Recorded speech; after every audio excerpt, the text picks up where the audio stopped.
You got Rich with Ace on Knives, A-OK product reviews.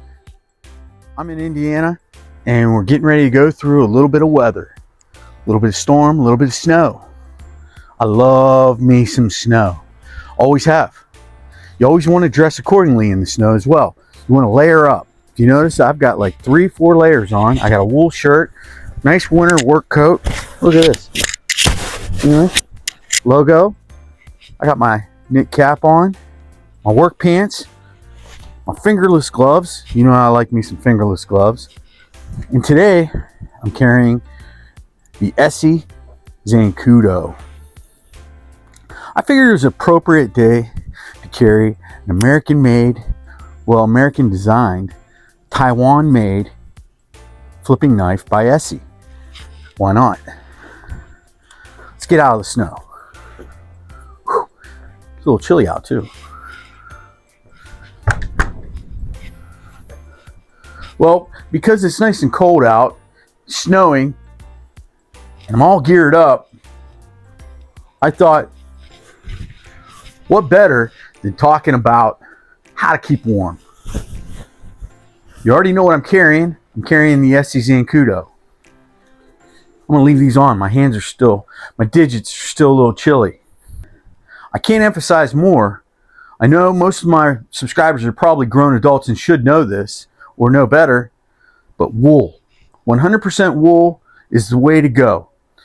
You can get nice soft wool like this shirt. If you notice, I wear it quite a bit. It keeps me warm. It's like a top layer. I always wear layers underneath this shirt normally, because if I'm wearing this shirt, it's chilly out. And a good knit cap. Why not? This one here's got my woodworking, my lighting design company, Wood's Edge. It's got the logo on there. And so did my jacket. It's about all I got on that. I do need to show you is what can really get you warm. Bourbon.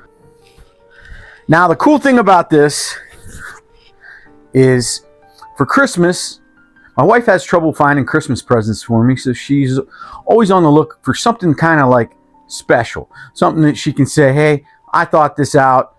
I was thinking of you, and this is what I got you. Now, I'm not a huge drinker, even though it looks like I might be because I've got bottles of bourbon. What I like to call myself is a connoisseur.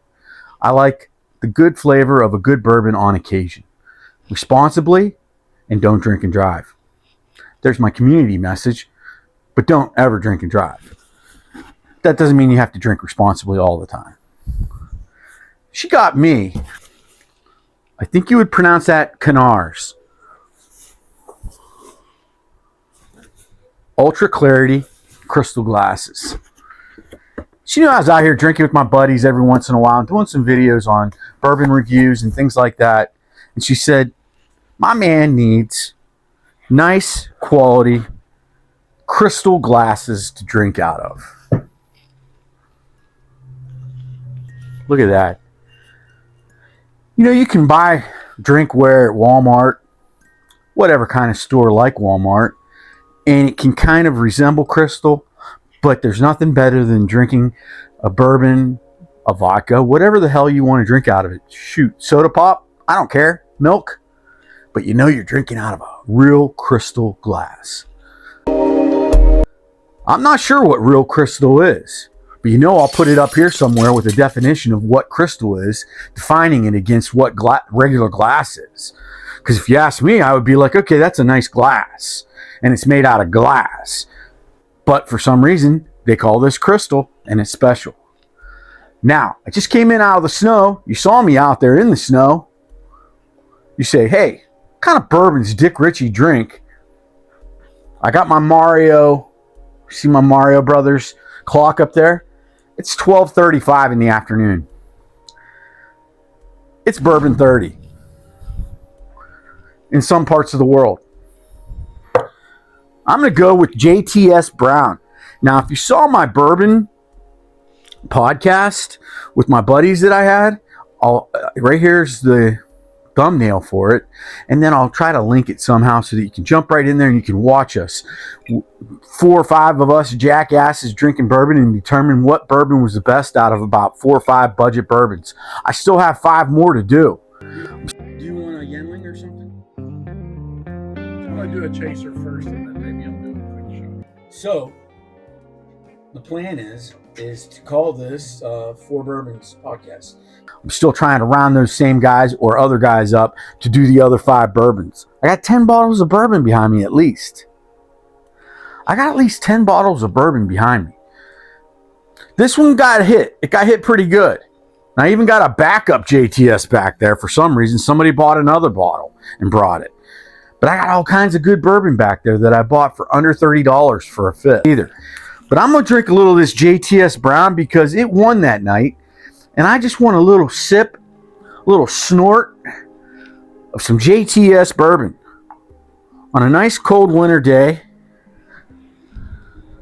And it's snowing out. And I'm going to talk about staying warm, knives, and drinking bourbon. Let's see what it tastes like at 12:35. I just had breakfast probably about 3 hours ago. It smells good. I haven't even drank bourbon in for Super Bowl. I had bourbon at the Super Bowl.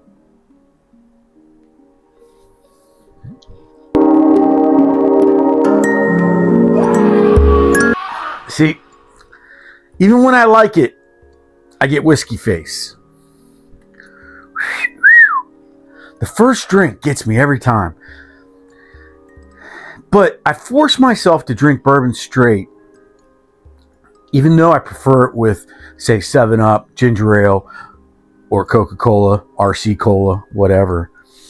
But I force myself to drink bourbon straight on occasion because I'll drink less and I'll appreciate more. I'll actually... Right now, I'm getting vapors going on right now because of my first drink. I'm getting things going on, aftertaste, resting on my tongue, up through my nasal passage. I'm getting it all. And I'm able to kind of appreciate the bourbon and the craftsmanship that goes into making liquors. You know, I love me some craftsmanship. I love the fact that something that you're wearing, something that you're using, something that you're drinking was developed by a group of, in my case, Americans, Chinese, wherever the hell the thing was made. Taiwan, the SE knife I'm talking about today was made in Taiwan, designed by Americans.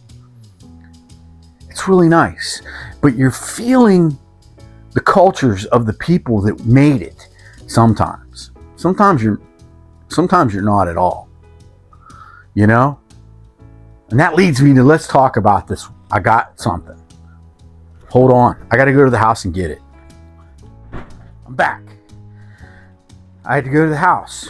My wife and I went to Walmart to stock up. Yeah, sometimes we're guilty of doing what we make. We criticize people when you get the weather report that snow's coming in, and everybody goes to the grocery store and they buy a loaf of milk, a loaf of bread, and a gallon of milk. We bought 3 loaves of bread and a gallon of milk and a whole bunch of other groceries and a knife. We went to Walmart grocery store. You know, nothing better than going to a grocery store like Walmart and you can buy a shirt, you can buy underwear, you can buy deodorant, dental floss, loaf of bread, gallon of milk, candy bar, vacuum cleaner, and a knife. And I don't think they sell guns anymore, but you used to be able to buy a gun there too. So I'm going to open this up. This is the Ozark 7-inch folding knife. Now, I don't think it has a name. And if it does, you tell me. Let's see how this Essie cuts.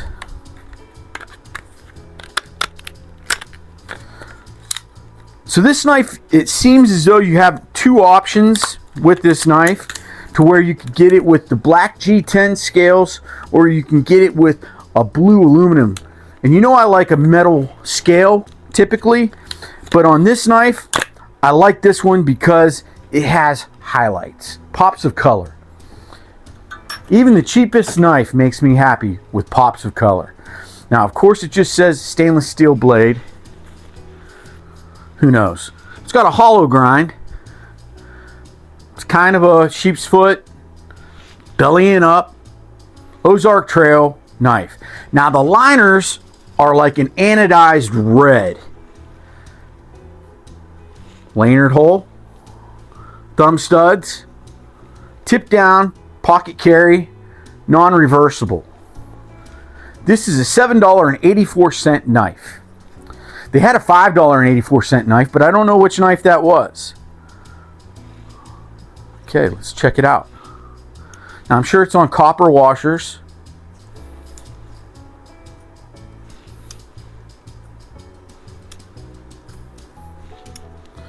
Okay, no matter how hard you flick this push button, there we go.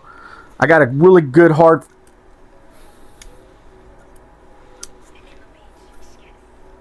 Okay, you're going to have to flip your wrist on an $8 knife. You're going to have to flip your wrist with the flipper action in order to open it. Now, the liner lock access isn't great, and it kind of locks up a little bit. It's kind of wonky. Thumb studs, it's $8 knife.